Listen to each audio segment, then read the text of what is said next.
ফ্যাসিবাদের এই মুখাকৃতি শিল্পী মানবেন্দ্র ঘোষ না বানালেও এই অভিযোগে ঠিকই তার বাড়ি পুড়িয়ে দেয় আওয়ামী লীগের লোকজন। কিন্তু এই ব্যাপারে ভারত কিংবা অন্যান্য সংগঠনগুলো চুপ থাকলেও ঠিকই মানবেন্দ্রের পাশে দাঁড়িয়েছে বাংলাদেশ জাতীয়তাবাদী দল বিএনপি। পরিবারের এই দুঃসময়ে সহমর্মিতাই শুধু জানাচ্ছে না, তাদের সাথে কাঁধে কাঁধ মিলিয়ে এখানে থাকবে। বিএনপির ভারপ্রাপ্ত চেয়ারম্যান তারেক রহমানের নির্দেশেই ক্ষতিগ্রস্ত ভাস্কর্য শিল্পী মানবেন্দ্র ঘোষের পরিবারের পাশে দাঁড়িয়েছে বৃহৎ এই রাজনৈতিক সংগঠন। বিএনপির কেন্দ্রীয় নেতৃবৃন্দ মানিকগঞ্জ সদর গড়াপাড়া ইউনিয়নের মানবেন্দ্র ঘোষের বাড়িতে গিয়ে তার পরিবারের খোঁজ খবর নেন এবং আর্থিক সহায়তা প্রদান করেন।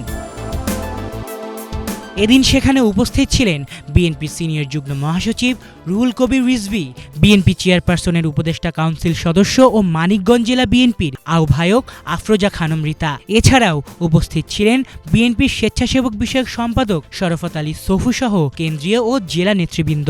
যত রাজাকারের বাচ্চারা নাতিপুতি হলো মেধাবী, তাই না? ফ্যাসিস্ট হাসিনার পতনের পর থেকেই গুজবের বন্যা বয়ে যেতে থাকে ভারতীয় মিডিয়াগুলোতে। বিশেষ করে দেশে সাম্প্রদায়িক দাঙ্গা উস্কে দিতে সংখ্যালঘুদের ঘরবাড়ি ভাঙচুরের মতো মিথ্যা খবর প্রচার করা হয় ঢালাওভাবে। অথচ শিল্পী মানবেন্দ্র ঘোষের বাড়িতে আগুন লাগানোর ঘটনায় অভিযুক্ত আওয়ামী লীগ নিয়ে নিশ্চুপ ভারতীয় মিডিয়া।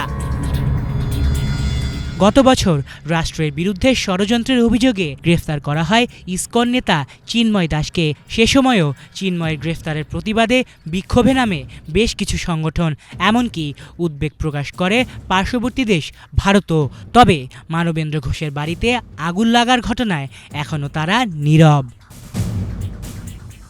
আলিফ Chowdhury, Bangla vision news desk.